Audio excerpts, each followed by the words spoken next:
సాగరంలో సంసార నావ పార్ట్ 29 రచన మీనా కుమారి గారు. శ్రీనివాస్ అలివేలు దంపతులు అందమైన పూల తోటలో విహరిస్తూ ఉన్నారు. శ్రీవానికి ఫోన్ చేద్దామండి, పాపం ఇలాగా గులాబీ పూల తోటలో ఉంటే తనకి ఎంతో ఇష్టం, వీడియో కాల్లో చూస్తుందిగా అన్నది అలివేలు. ఇటువంటి ఆనందమైన సమయంలో కూడా కుటుంబంలోని సభ్యుల గురించి ఎంతో బాధ్యతగా గుర్తుంచుకుని వారిని తలుచుకుంటూ ఉండే అలివేలు విషయం చాలా గొప్పగా ఉంటుంది శ్రీనివాస్కి. అసలు అన్నిటికీ మించి శ్రీవాణిని ప్రాణాలకు తెగించి కాపాడింది. అందుకే అలివేలు అంటే ప్రాణాతి ప్రాణం తనకు అని మనసులో అనుకుంటూ నవ్వుతూ అలివేలు వైపు చూస్తూ ఫోన్ చేశాడు శ్రీనివాస్. అన్నయ్య అంటూ ఆనందంగా నవ్వింది శ్రీవాణి. అబ్బా ఎంత బాగున్నాయో గులాబీ తోటలు, మీరేనా చూసేది అంటూ నా శ్రీవాణి వైపు చూసి అలివేలు నవ్వేసింది. నన్నెక్కడ చూడనిస్తుందమ్మా మీ వదిన, నీకు ఇష్టము నీకు చూపించమని వీడియో కాల్ చేయమని నన్నొక్కటే గోల పెట్టింది. ఏమీ తెలీదు ఈ ముద్దు పిల్లకు, ఎక్కడికి వెళ్ళినా దీంతో చాలా ఇబ్బంది అవుతుంది. ఇక ఫ్లైట్ ఎక్కినప్పుడైతే చూడాలి, అమ్మో నాయనో అంటూ అరుస్తుంటే ఎయిర్ హోస్టర్స్ వచ్చి నాకు ధైర్యం చెప్పారు దీని మూలంగా అని చెబుతున్న శ్రీనివాస్ వైపు చూసి అన్నీ ఉట్టిదే శ్రీవాణి అంటున్న అలివేలు మాటకు, ఒట్టిదేనా వీడియో కాల్ చేయమని నువ్వు అనలేదు అన్నాడు శ్రీనివాస్. అవును అన్నాను అన్నది అలివేలు. ఇంతేనమ్మా, మనం కొట్టొచ్చినట్లు అడిగితే తప్ప నిజం ఒప్పుకోదు, అంత గయ్యాలి మీ వదిన అని చెబుతున్న శ్రీనివాస్ మాటలకు దూరం నుంచి వింటున్న శ్రీరాములు పాపైని ఎత్తుకొని నవ్వుతూ ఉన్నాడు. అబ్బా అన్నయ్య, వదినను నువ్వు అనడం చాలు గాని వదిన ఏమిటంతా తెల్లగా కనిపిస్తున్నావు, భలే రంగు వచ్చేసావా అప్పుడే అన్నది శ్రీవాణి నవ్వుతూ. నువ్వు ఒక తిక్క పిల్లవి, ఇదంతా చుట్టూ గులాబీల తోట, గులాబీ రంగులో మెరుస్తుంటే ఇటువంటి ముఖమైన తెల్లబడినట్టు కనిపించరా ఏమిటి పిచ్చి పిల్ల అన్నాడు శ్రీనివాస్ అలివేలు వైపు చూసి నవ్వుతూ. అన్నీ నన్నే అంటున్నారు శ్రీవాణి, మీ అన్నయ్య నన్ను చాలా భయపెడుతున్నారు అప్పుడప్పుడు అని చెబుతున్న అలివేలు మాటలు వింటూ, అమ్మో మీ ఇద్దరే మాట్లాడుకోండి, వీడియో కాల్ ఎందుకు చేశారు, మాతో మాట్లాడుతున్నట్టు లేదు, మీ ఇద్దరు పోట్లాడుకుంటున్నట్టున్నారు అంటూ నవ్వింది శ్రీవాణి. పాపాయి ఎక్కడ ఉంది, పాపను చూడాలనిపిస్తుంది శ్రీవాణి అన్నది అలివేలు. పెద్దన్నయ్య దగ్గర ఉంది అంటూ శ్రీరాముల దగ్గర పాపను తీసుకుంది శ్రీవాణి. వీడియో కాల్లో అలివేలును చూసిన పాపాయి నవ్వుతూ కేరింతలు కొట్టింది. తనకి భలే నచ్చిందండి ఈ గులాబీ తోట, ఎంత ఆనందపడిపోతుందో చూడు అంటూ నవ్వుతున్న అలివేలు నెత్తి మీద ఒక్కటి వేశాడు శ్రీనివాస్. గులాబీ పువ్వులు తెలుసా, నీ ముఖం చూసి భయపడింది కానీ పక్కనే నా ముఖం ఉండడం చూసి నవ్వేసింది పాపాయి అంటూ నవ్వుతున్న శ్రీనివాస్ వైపు చూసి, ఏమీ కాదు నన్ను చూసి నవ్వింది పాప, నాకు తెలుసు నన్ను చూస్తే తను ఎలా కేరింతలు కొడుతుందో అన్నది అలివేలు. వదిన మీ విషయం చాలా బాగుంది, ఈ పాపాయి కేరింతలు కొట్టినట్లే మీరు కూడా అలాగే ఉన్నారు, ఎంజాయ్ చేయండి అంటూ చెప్పింది శ్రీవాణి నవ్వుతూ. పంజాబీ డ్రెస్ చాలా బాగుంది నీకు వదిన అన్నది నవ్వుతూ శ్రీవాణి. నేను వేసుకోనంటే వేసుకోకపోతే ఎలా అంటూ నన్ను ఫ్లైట్ ఎక్కే ముందు హోటల్ రూమ్కి తీసుకెళ్ళి భయం పెట్టి నాతో డ్రెస్ వేయించారు శ్రీవాణి అని చెబుతున్న అలివేలు మాటలకు నవ్వుకున్నారందరూ. చిన్నవాడు సామాన్యుడు కాదు అంటూ నవ్వుకుంటూ వెళ్ళిపోయారు దేవరాణి గారు. అయినా బాగుంది వదిన నీకు అంటూ మెచ్చుకుంది శ్రీవాణి. పాపాయి అన్నం తింటుందా, ఎలా ఉంది ఏమిటి అని ఎన్నో ప్రశ్నలేసింది అలివేలు. ప్రతి విషయాన్ని ఇంటి గురించి శ్రద్ధగా పట్టించుకుంటూ అందరి ఆరోగ్యాలు అడుగుతూ వివరంగా మాట్లాడుతున్న అలివేలు మాటలు అక్కడ దూరంగా ఉన్న పెద్దవాళ్లకు శ్రీవాణికి కూడా బాగా నచ్చాయి. మేము రేపు నైట్కి వచ్చేస్తున్నాం, పొద్దున్నే అక్కడ ఉంటాం అంటూ ఆనందంగా చెప్పింది అలివేలు. అలాగే వదిన అంటూ నవ్వుతూ ఫోన్ పెట్టేసింది శ్రీవాణి. ఇంతలో పూల చెట్లపై వాలబోతూ వచ్చిన కందిరీగ అలివేలు దగ్గరికి వస్తూ ఇబ్బంది పెట్టింది. శ్రీనివాస్ దానిని అక్కడ ఉన్న ఒక పెద్ద ఆకుతో బెదిరించి పంపించేశాడు. మనిద్దరి పేర్లు ఇప్పుడు జరిగిన విషయం అంతా కూడా ఆ తిరుమల శ్రీనివాసుడి జీవిత గాథలో ఉంది కదూ అని నవ్వుతున్న శ్రీనివాస్ వైపు చూసి నవ్వేసింది అలివేలు. అలివేలును షాపింగ్ మాల్కి తీసుకెళ్లాడు శ్రీనివాస్. మంచి కాంచీవరం పట్టు చీరలు చూపించమంటే వాళ్ళు చూపించారు. ఇది కాదు కాస్త ఎక్కువ రేటువి చూపించండి, వెయిట్ లెస్వి అన్నాడు శ్రీనివాస్. వాళ్ళు చూపించారు. అమ్మో ఇంత రేటా అన్నది అలివేలు. నవ్వుతూ ఉన్నాడు శ్రీనివాస్. ఇంత డబ్బుంటే మాకు నెలకి సరిపోతుంది, ఇంట్లోకి ఇంకా మిగులుతాయి కూడా అన్నది ఆశ్చర్యంగా చూస్తూ. వద్దు, ఇంత రేటు పెట్టి చీర కొని కట్టుకుంటే లాభం ఏముంటుందండి అంటున్న భార్య వైపు చూసి, లాభం ఏముంటుందో అది నేను చూసుకుంటాను, ఆ బాధ నీకెందుకు, నా పెళ్ళానికి చీర కొని పెట్టడం నా ధర్మం అంటూ సెలెక్ట్ చేశాడు శ్రీనివాస్ చీరలు. అలాగే శ్రీవానికి మంచి చీర తీసుకున్నాడు. దేవరాణి గారికి విలువైన పట్టు చీరను, అలాగే అన్నకు నాన్నకు ఇద్దరికి కూడా పట్టుబట్టలు కొన్నాడు. పాపాయికి ముచ్చటగా పట్టు క్లాత్లు తీసుకొని అప్పటికప్పుడు గౌన్లు కుట్టివ్వమని చెప్పాడు. అక్కడ బోర్డు ఉండడంతో ఆ భాషను అడిగి మరీ తెలుసుకొని మేము పక్కన బోట్ షికార్కు వెళ్ళి వచ్చేటప్పుడు తీసుకుంటామని చెప్పి ప్యాకింగ్ అన్నీ అక్కడే పెట్టి మనీ ఇచ్చి పే చేసి తీసుకుంటామని బయలుదేరాడు శ్రీనివాస్ అలివేలుతో. నా భార్యను ఎంతో అందమైన చీరలతో నగలతో చూడాలని నాకు ముచ్చటగా ఉంటుంది. కొనేటప్పుడు కొట్లో అలా మాట్లాడాల్సిన అవసరం ఏముంది అన్నాడు శ్రీనివాస్. ఏమిటండి మీరు అనేది? 30,000 పెట్టి చీర ఎందుకు? అవసరమా? అమ్మో, అంత డబ్బు సంపాదించాలంటే మాలాంటి వాళ్ళకి ఎంత కష్టమో తెలుసా? పాపం నాన్నగారు ఎన్నో చేపలు పట్టినా ఇంకా ఎంత కష్టపడినా కొద్దిగా డబ్బులు వస్తూ ఉంటాయి. మేము పొదుపుగా వాడుకుంటాం. ఇక అన్నయ్య అయితే పని చేయడు. వాడి గురించి బెంగ వదిన కూడా పాపం అంటూ ఉంటుంది వదినకు. ఇంకా నిండు నెలలు కనే రోజులు వస్తున్నాయి. ఎలా ఉందో ఏమిటో. అత్తయ్య గారు బిళ్ళలు సరిగ్గా వేసుకుంటున్నారో లేదో, మామయ్య గారికి ఎలా ఉందో, మా అన్నయ్యకు దిగులుగా ఉంటుంది. మా వదినకు ఎలా ఉందో ఏమిటో.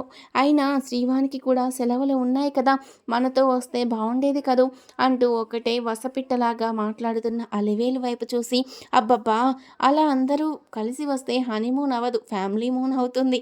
అసలు నువ్వు పెద్ద ట్యూబ్ లైట్వి. నాకు ఇష్టాన్ని నాలో ఉన్న విషయాన్ని కనిపెట్టావు కదూ.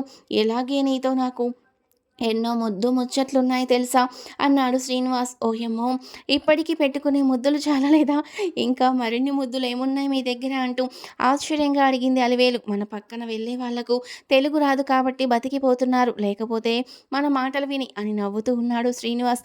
ఇక అక్కడ ఉన్న బోట్ షికార్కి బయలుదేరారు. హనీమూన్ కపుల్ స్పెషల్గా రూమ్ తీసుకున్నారు. వారి ప్రయాణం అందంగా మొదలయ్యింది. అబ్బా, ఎంత బాగుందో ఇక్కడ. చుట్టూ పచ్చదనం, అటువైపు కొండలు, ఆకాశం మబ్బులు పట్టి ఉంది. ఈ పక్కేమో ఇలా వెళ్ళిపోతూ ఉన్నాం. చెట్లు తోటలు అన్నీ ఒక వేళ పెద్ద వర్షం వస్తే ఏమవుతామో కదా అన్నది అలివేలు. వర్షం వచ్చినా గాలొచ్చినా ఏమీ అవ్వము. అయితే నువ్వు నా మీద పడాలి, లేకపోతే నేను నీ మీద పడాలి, అంతే. అంతకు మించి ఏం జరుగుతుందన్నాడు శ్రీనివాస్. అలా కాకుండా మనం నీళ్ళలో పడిపోతే అన్నది అలివేలు. ఈత రాదా నీకు అన్నాడు శ్రీనివాస్ నవ్వుతూ. ఈత నేను నేర్చుకోలేదు. ఎప్పుడూ చెబుతూ ఉంటారు మా నాన్న, ఈత రావాలి ప్రతి ఒక్కరికి అని, కానీ నాకు రాలేదు సరిగ్గా. ఊరికి పైపైన ఈదుతాను కానీ రాదు అంటూ నవ్వింది అలివేలు. అయితే నీకు నేర్పాల్సిందే ఈత అంటూ నవ్వాడు శ్రీనివాస్. బోట్లో ఫస్ట్ పైన ఫ్లోర్లో వాళ్ళందరికీ స్పెషల్ రూమ్లో ఉన్నారు. కిటికీ దగ్గర కూర్చున్న శ్రీనివాస్ ఎదురుగా కూర్చున్న భార్యను ఇలారా అంటూ పిలిచాడు. అబ్బా ఉండండి, అవన్నీ చూస్తున్నాను నేను అంటున్న అలివేలును ఇలారా అన్నాడు శ్రీనివాస్. వచ్చింది అలివేలు. తన ఒళ్ళోకి లాక్కొని శాల్వా కప్పేసి, ఇప్పుడు చూడు అన్నీ అందంగా కనిపిస్తాయంటూ చెబుతుంటే చూస్తూ ఉంది అలివేలు. అలా చూస్తున్న అలివేలు చెవి కొరకడం, మెడ భాగంలో చిన్నగా కొరకడం, ముద్దులు పెట్టడం, అలా చిలిపి పనులు చేస్తూ ఉన్న శ్రీనివాస్ చేష్టలకు నవ్వుతూనే చుట్టుపక్కల పక్షులను, చిన్నగా పరిగెడుతున్న జంతువులను అన్నీ చూస్తూ విచిత్రంగా చెబుతూ నవ్వుతూ ఉంది అలివేలు. వీడియో చూసే ముందు ప్లీజ్ అండి, వీడియోకి తప్పకుండా ఒక్క లైక్ చేయండి ప్లీజ్. ఉన్నట్టుండి అలివేలు శ్రీనివాస్ గుండెల్లో తలదాచుకుని ఏడ్చింది. ఏమైంది అని అడిగాడు శ్రీనివాస్. ఏమీ లేదు, నాకు పెళ్ళైతే ఎటువంటి భర్త వస్తారో, ఎటువంటి అత్తగారు వస్తారా, ఎన్ని కష్టాలు పెడతారో అని ఒక్కోసారి తలుచుకొని ఏడ్చేదాన్ని. కానీ ఇంత మంచి భర్త వస్తారని తెలియదు నాకు. మీరు నన్ను పెళ్లి చేసుకుంటానన్నప్పుడు కూడా మీరు ఇంత మంచివారని తెలియదు నాకు. ఏమీ తెలియదు, కానీ స్నానం చేసే వాళ్ళని మాత్రం దొంగచాటుగా చూడడం తెలుసా అన్నాడు శ్రీనివాస్ చాలా కొంటగా. అబ్బా, మీరు మరీను ఎప్పుడు నన్ను తిడుతూనే ఉన్నారు. ఆ విషయంలో తెలియక చేశానని చెప్పాను కదా, అయినా నేనేం చూడలేదు అన్నది అలివేలు. శ్రీనివాస్ ఆమె చెవిలో చెప్పిన మాటలకు అలా కాదు అంటూ నవ్వుతూ ఉంది అలివేలు. లేకపోతే నా పెళ్ళంతో హనీమూన్ వెళ్తుంటే ఏడుస్తూ ఉంటావా? ఇలా నవ్వుతూ ఉండాలి ఎప్పుడు అని నవ్వేస్తూ ఉన్నాడు చక్కని గిలికి పెడుతూ శ్రీనివాస్. పెళ్ళి భార్య ఆనందం, జీవితం మీద నాకు ఎన్నో ఆశలున్నాయి అలివేలు. నేను కోరుకున్న అంతకన్నా కూడా అందగత్తవే దొరికావు. అంతకన్నా అందమైన మనసున్న అమ్మాయివి. ఇక నీకు అన్నీ తెలియజేస్తూ నిన్ను అన్ని విషయాల్లో కూడా గొప్పగా తీర్చిదిద్దుకునే బాధ్యత మాత్రం నాదే. నిన్ను ముఖ్యంగా చదివించాలనుకుంటున్నానన్నాడు శ్రీనివాస్. ఎందుకు? నేను చదువుకోను, నాకు ఇష్టం ఉండదన్నది అలివేలు. అక్కర్లేదు, ఎక్కడికి వెళ్ళక్కర్లేదు, నీకోసం టీచర్ని ఇంటికి రప్పిస్తాను, అక్కడే చదువుకో అన్నాడు శ్రీనివాస్. లేదు, నేను పాపాయిని చూసుకోవాలిగా అన్నది అలివేలు. నువ్వు చదువుకునే గంట సేపు నేను పాపాయిని ఎత్తుకుంటాను, వంకలు చెప్పకు మొద్దు పిల్ల అన్నాడు శ్రీనివాస్. చీర కట్టుకోవడం బాగా వచ్చిందిగా అంటూ నవ్వాడు. అలివేలు చీర కట్టిన విధానాన్ని చూసి, నేర్పించారుగా, ఒకసారి చెప్తే నేర్చుకుంటా నేను అన్నది అలివేలు. అవును, ఒకసారి చెబితే బాగా నేర్చుకున్నావుగా అన్నీ అంటూ మాట్లాడిన శ్రీనివాస్ చిలిపి మాటలకు సిగ్గులు మొగ్గైపోయి అతని గుండెల్లో తలదాచుకుంది ఆనందంగా. వెళ్ళిపోతూ ఉంది బోటు. నీటి ఒరవడికి చక్కటి కుదుపులతో సాగిపోతూ ఉన్నది ఆనందంగా ఆ ప్రయాణం.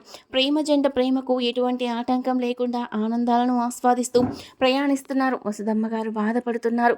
భర్తకు అనుకోకుండా ఆరోగ్యం బాగో బాగోవడం లేదు. ఏమిటో ఆమెకు అర్థం కాలేదు. ఆదిశేషయ్య గారు ఉక్కుపిండం లాంటి ఆరోగ్యం కలిగిన వారు. అటువంటిది పెద్ద కారణాలు లేకుండా ఆయన మంచానికే పరిమితమైపోవడం ఆమెకు దిగులుగా అనిపించింది. త్రిపుర ఏడుస్తూ తండ్రికి పాదాలకు నూనె రాస్తూ ఉంది. మాట్లాడలేకపోతున్నాడు ఆదిశేషయ్య. కానీ ఆయన ముఖం చాలా కోపంగా ఉంది. వసుధమ్మకు ఏదో చెప్పాలని అనుకుంటూ ఉన్నారు, కానీ చెప్పలేని పరిస్థితి. నా పాదాలను తాకొద్దు అన్నట్లుగా పాదాలను విదిలించుకుంటుంటే త్రిపుర ఎంతో కర్కశంగా నొక్కుతూ పైకి మాత్రం ఏడుస్తూ నటిస్తుంది. అవి మీ తెలియని వసుధమ్మకు తప్పు చేసింది కాదనడం లేదు, కానీ మీ రక్తం పంచుకుని కదా బిడ్డ, ఎందుకు దాని మీద అంత కోపం మీకు? దయచేసి ఆ కోపాన్ని తగ్గించుకోండి. అందుకే మీ ఆరోగ్యం కూడా పాడవుతుంది. నిజానికి ఆ భేదం నిన్ను చూపించాలి. నాకు అదేమీ లేదు. నా బిడ్డ లాంటిదే అది కూడా. వసుంధరకు త్రిపురకు తేడా మాత్రం లేదు నా మనసులో. అటువంటిది మీరెందుకు ఇలా ప్రవర్తిస్తున్నారు చెప్పండి? మీకు ఆరోగ్యం బాగోలేదని ఎంతో బాధపడుతుంది. నేను రాత్రి భోజనం కూడా చేయలేదంటూ బాధపడి కళ్ళనీళ్ళు పెట్టుకొని త్రిపురను క్షమించండి, నన్ను చూసి అంటూ వేడుకుంటున్న భార్య ముఖం వైపు చూసి కళ్ళు మూసుకున్నాడు ఆదిశేషయ్య.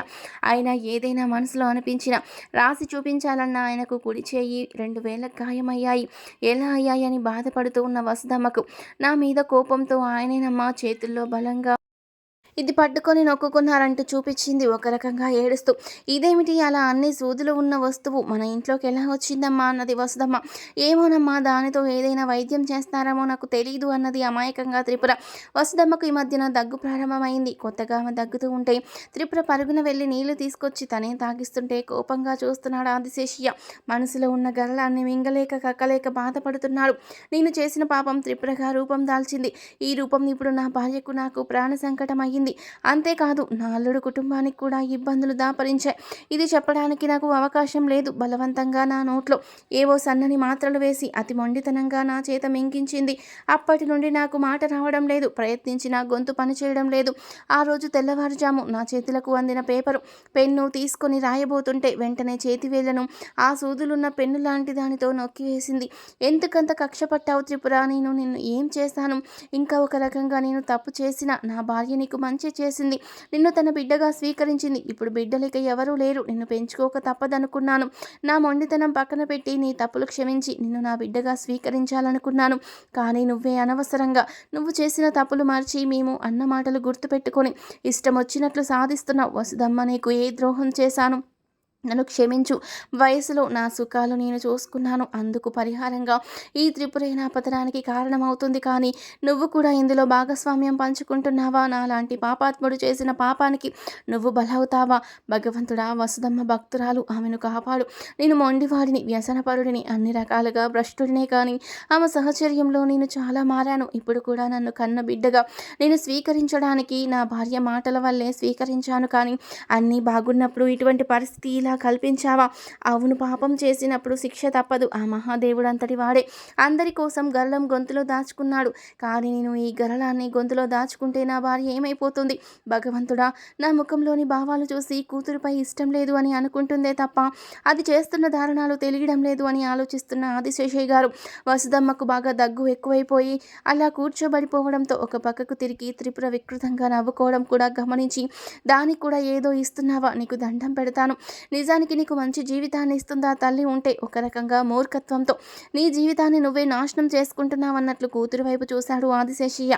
డాక్టర్ గారు వచ్చి అంతా బాగానే ఉంది, ఎందుకు ఇలా ఉంటుంది మీ ఆరోగ్యం నాకు అర్థం కావడం లేదు, మాట ఎందుకు రావడం లేదో కూడా తెలియడం లేదు, పెద్ద హాస్పిటల్కి పంపించాలి మిమ్మల్ని, మీ అల్లుడు గారిని పిలిపిస్తే అతడి ద్వారా వెళ్దురు గాని అని త్రిపుర వైపు చూశాడు డాక్టర్ గారు. ఇందులో నాగరాజు వేదనతో వచ్చాడు. త్రిపుర, మా అమ్మగారు చనిపోయారు, ఒకసారి రావా? నా ఫ్రెండ్ వచ్చి చెప్పినా నువ్వు రాను అన్నావట. అందుకే శవాన్ని అక్కడ పెట్టి నేనే వచ్చాను. ఒక్కసారి రా. కొడుకు కోడలు కలిసి ఏదో పూజ చేసి పంపిస్తే ఆమెకు పున్నమ్మ స్వర్గాలు దొరుకుతాయట అని వేడుకుంటున్న నాగరాజు వైపు కళ్ళు ఎర్రచేసి చూసింది త్రిపుర. ఇక్కడ నా తల్లిదండ్రుల పరిస్థితి బాగోలేదు, ఎలా రాను అంటూ వగలమారి ఏడుపు ఏడ్చింది. బయటకు వెళ్ళి, నువ్వు అనామకుడివి, నా వెనక పడి నన్ను వలలో వేసుకున్నావు. నీ తల్లి చూస్తే గతిలేని చావు చావాలి, మళ్ళీ చచ్చాక స్వర్గాలెందుకు? అది కూడా నీకెందుకు? నోరు మూసుకుని మర్యాదగా వెళ్ళిపో. ఎప్పటికైనా నేను నా భర్తగా స్వీకరిస్తాను, లేకపోతే మన బంధం కూడా ఉండదు అని బెదిరించింది త్రిపుర. అబద్ధం ఎందుకు త్రిపుర? నువ్వే నేనంటే ఇష్టపడ్డానని చెప్పావు. లేకపోతే నాకు నీ వంక చూసి ధైర్యం ఎక్కడిది? అంటూ త్రిపుర మీద ఎంతో ప్రేమ ఉన్న నాగరాజు ఎవరూ చూడడం లేదని తెలిసి మహా మొండిది అనుకుంటే ఎంతటి దుర్మార్గమైనా చేయగలిగినదని తెలిసిన వాడయి ఆమె కాళ్ళు పట్టుకొని దయచేసి ఒక్కసారి రా, అందరూ చూస్తున్నారు. బంధువులు మన కోసం ఇష్టపడి చేసుకున్నాను కానీ మా అమ్మ తనే దూరంగా వెళ్ళింది. కానీ నిన్ను ఇబ్బంది పెట్టలేదుగా అంటూ వేడుకున్నాడు. రంగా వచ్చి నువ్వెవరో కాదుగా, మాకు బంధువే అవుతావు త్రిపుర, అది కూడా దృష్టిలో పెట్టుకో, దయచేసి రామ్మ అన్నాడు. ఇందులో డాక్టర్ గారు వెంటనే వీళ్ళను హాస్పిటల్కి తీసుకెళ్ళాలి. ఆదిశేషయ్య గారిని ఆమెకేమిటో తీవ్రంగా దగ్గొస్తుంది. ఎక్కిళ్ళు కూడా వస్తున్నా ఏమీ అర్థం కావడం లేదు అంటూ ఉండగా నేను నా తల్లిదండ్రులను హాస్పిటల్కు తీసుకెళ్లాలని మొండిగా నాగరాజుతో చెబుతున్నప్పుడు కొద్దిగా మందు వచ్చిన శ్రీరాములు ఆ సంభాషణలు విన్నాడు. ఆదిశేషయ్య గారికి బాగోలేదని వేరే వారు చెప్పడంతో తన స్నేహితులతో వచ్చాడు శ్రీరాములు. అక్కడ పరిస్థితి గమనించి వెళ్ళు త్రిపుర, అలా చెప్పడం తప్పు కదా, నీ ధర్మం నువ్వు నిర్వర్తించు, నేను హాస్పిటల్కి తీసుకెళ్తాను, నువ్వు ఇబ్బంది పడాల్సిన పని లేదు, మామయ్య వాళ్ళను జాగ్రత్తగా చూస్తాం అని చెప్పి త్రిపురను నాగరాజుతో పంపించి వాళ్ళని వెంటనే హాస్పిటల్కి తీసుకెళ్లడానికి అన్ని ఏర్పాట్లు చేశాడు శ్రీరాములు. ఛీ, అంతా బెడిసి కొట్టింది. సిగ్గు శరం లేని వెధవ కదూ, మగాడు కాదు అని వదిలి వచ్చినా కూడా మళ్ళీ ఈ కుటుంబం వైపు కన్నెత్తి చూడ్డానికి సిగ్గులేదు అనుకుని అవునులే అని మనసులో ఉన్న అసహ్యం అంతా లేనిపోని ఆలోచనలుగా మార్చుకుంది. తప్పక నాగరాజు వెంట వెళ్ళింది త్రిపుర. అయ్యో, ఇప్పుడు హాస్పిటల్కి వెళ్తే వాళ్లకు జరిగిన విషయాలు బయటపడితే తన విషయం ఏమిటో అన్న భయం త్రిపురలో లేకపోలేదు. నాగరాజు నమస్కరించాడు శ్రీరాములకి. డాక్టర్ గారు చెప్పిన హాస్పిటల్ నుండి అంబులెన్స్ వచ్చింది. ఆదిశేషయ్య దంపతులిద్దరినీ కూడా హాస్పిటల్కి తీసుకెళ్లాడు శ్రీరాములు తన ఫ్రెండ్ సహాయంతో. అక్కడ ఉన్న కాంపౌండర్ ఇక్కడ గ్లాస్లో మంచినీళ్ళలో ఏదో ఉంది అని చెప్పడంతో ఆ గ్లాస్ కూడా తీసుకుపదండి, ఏముందో ఏమిటో తెలియాలి. సడన్గా ఆమెకు దగ్గు ఎక్కిళ్ళు ఆగడం లేదు అని అది ఒక టెస్టింగ్కి ఉంటుందని డాక్టర్ గారు చెప్పడంతో కాంపౌండర్ ఆ గ్లాస్ అవి తీసుకొని బయలుదేరారు. పెద్ద హాస్పిటల్ అక్కడికి హడావిడిగా తీసుకొచ్చారు. వెళ్ళిన వెంటనే ఇద్దరికి పరీక్షలు చేశారు. ఆరోగ్యపరంగా వారికి ఏ లోటు లేదు కానీ వారికి ఫుడ్ పాయిజన్ కానీ ఏదైనా విషప్రయోగాలు కానీ జరిగాయి. ఆదిశేషి గారి శరీరంలో 2 రోజుల ముందే ఆ విషప్రయోగం జరగడంతో ఆయనకు మాట రాకుండా అయ్యింది. కింద పడ్డట్టున్నారు. ఒక పక్క చిన్న ఎముక చిట్లింది, అందువల్ల ఆయనకు ఇన్ఫెక్షన్ అయింది అంటూ ఆయనకు వైద్యం చేస్తూ తప్పనిసరిగా ఆపరేషన్ మొదలుపెట్టారు. అలాగే వసుదమ్మ గారిని పరీక్ష చేసిన డాక్టర్ అమ్మ ఆమెపై ఏదో విషప్రయోగం జరిగింది, అందువల్ల ఆమెకు ఊపిరితిత్తుల్లో అవి బ్లాక్ అయ్యాయి, వెంటనే ఆపరేషన్ చేయాలి అని చెప్పారు. శ్రీరాములకి ఏమీ అర్థం కాలేదు. ఏమిటి పరిస్థితి, ఇద్దరికి ఎలా జరిగింది ఇలా? ఏంటో రాత్రి నుండి వసుంధర కలలో ఉండి అమ్మ వాళ్లకు బాగోలేదు అని తమ ఇంట్లో కూర్చొని ఏడుస్తున్నట్లు అనిపించింది. అసలు నిలవబుద్ధి కాక తను ఇలా వచ్చాడు. ఫ్రెండ్స్ని తీసుకొని అంతా చిత్రమే అనుకొని ఇంకెవరో కాదు త్రిపురే అవుతుంది అని ఖచ్చితంగా నిర్ణయించుకున్నాడు. వీడియో చూసే ముందు ప్లీజ్ అండి వీడియోకి తప్పకుండా ఒక్క లైక్ చేయండి ప్లీజ్. ఆ అమ్మాయి మనస్తత్వం తనకు తెలుసు. వసుదమ్మ గారికి ఆపరేషన్ ప్రారంభమైంది. అలాగే ఆదిశేషయ్య గారికి కూడా కాలుకి ట్రీట్మెంట్ జరిగింది. గొంతు విషయానికి ఆపరేషన్ చేయాల్సి వచ్చింది. శ్రీరాములకి చాలా బాధగా అనిపించింది. నాగరాజుతో త్రిపుర వెళుతూ ఉంది. అదే ఆటోలో ఎక్కిన ఇద్దరు అమ్మాయిలు శ్రీవాణి స్నేహితులు అవడంతో మేమంతా కలిసి శ్రీవాణి వాళ్ళ ఊర్లో ఉన్న పార్కుకి వెళ్తున్నాము. సందడిగా కాసేపు ఉండి అక్కడ ఎవరెవరు ఏ కాలేజీలో చేరాలో అన్నీ నిర్ణయించుకోవాలి అని ఒకరికొకరు చెప్పుకోవడం గమనించింది. వారు మాట్లాడుతున్న ఫోన్ల ద్వారా వారు చెప్పుకుంటున్న శ్రీవాణి శ్రీరాములు చెల్లెలే అని గ్రహించింది. శ్రీనివాస్ దంపతులు కేరళ వెళ్లారని హనీమూన్కి వారి మాటల్లో తెలిసి రగిలిపోయింది. ఆ తర్వాత వాళ్ళు బల్లకట్టు ఎక్కడానికి అక్కడ దిగిపోయారు. ఇప్పుడు శ్రీరాములు అమ్మా నాన్నలను హాస్పిటల్ తీసుకువెళ్తే డాక్టర్లు బాగు చేస్తారు. ఆ తర్వాత నిజం బయటపడుతుంది. నాకు ఆ ఇంట్లో చోటు ఉండకపోవచ్చు. ఇప్పుడు ఇంటి దగ్గర శ్రీనివాస్ శ్రీరాములు ఎవరూ లేరు. శ్రీవాణి పార్కుకు వెళుతుంది అని ఆలోచించిన త్రిపురకు శ్రీవాణికి ఏదైనా జరిగితేనే ఆ ఇల్లు మొత్తం కూడా దుఃఖంతో నిండిపోతోంది. అలాంటి విషయం జరగాలి, తనను అవమానించిన కుటుంబం నాశనమైపోవాలి అని వెంటనే ఒక వ్యక్తిని గుర్తు చేసుకుంది. ఇంటికి వచ్చిన నాగరాజు తల్లి శవం మీద పడి ఏడుస్తూ ఉన్నాడు. త్రిపుర నాకేంటో వాంతు వచ్చేలాగా ఉంది అంటూ ఫోన్ తీసుకుని నెంబర్లు వెతికి అనుకున్న నెంబర్ దొరకడంతో అదే షరీఫ్. వెంటనే నువ్వు ఒక పని చేయాలి ప్లీజ్, నా కోసం చేసి పెట్టు, నీకెంత డబ్బు కావాలంటే అంత ఇస్తాను అని చెబుతున్న త్రిపుర మాటలకు చెప్పు ఏం చేయాలి? ఒకరోజు దొంగతనం చేస్తే నేను దొంగతనం చేయలేదు అని నా తరపు మాట్లాడావు. నువ్వు ఇప్పుడు ఏది కోరినా నేను చేస్తాను చెప్పు అన్నాడు షరీఫ్. విషయం చెప్పింది త్రిపుర. అది పెద్దవాళ్లతో పని కదా అన్నాడు షరీఫ్ భయంతో. అలా కాదు, ఈ ప్రాంతాలలో కాదు, దూరంగా వెళ్ళిపోవాలి. చెప్పాను కదా, ఆ విధంగా చెయ్యి అంటూ ఫోన్ పెట్టేసింది సైలెంట్గా త్రిపుర. అత్తగారి దగ్గర కూర్చొని కళ్ళు తుడుచుకుంటున్నట్లు నటిస్తూ ఉంది త్రిపుర. తల్లిదండ్రులకు అలా ఫుడ్ పాయిజన్ చేసినప్పుడే అక్కడ ఉన్న నగలు, డబ్బు అన్నీ కూడా తన పేరు మీద బ్యాంకుల్లో వేసేసుకుంది. భరత విషయంలో ఉన్న వసుదమ్మ ఆ విషయం పట్టించుకోలేకపోయింది. తర్వాత ఏం జరిగింది అనేది నెక్స్ట్ పార్ట్లో తెలుసుకుందాం. వీడియో నచ్చితే తప్పకుండా లైక్ చేసి తప్పకుండా సబ్స్క్రైబ్ చేసుకోండి. Thank you for watching.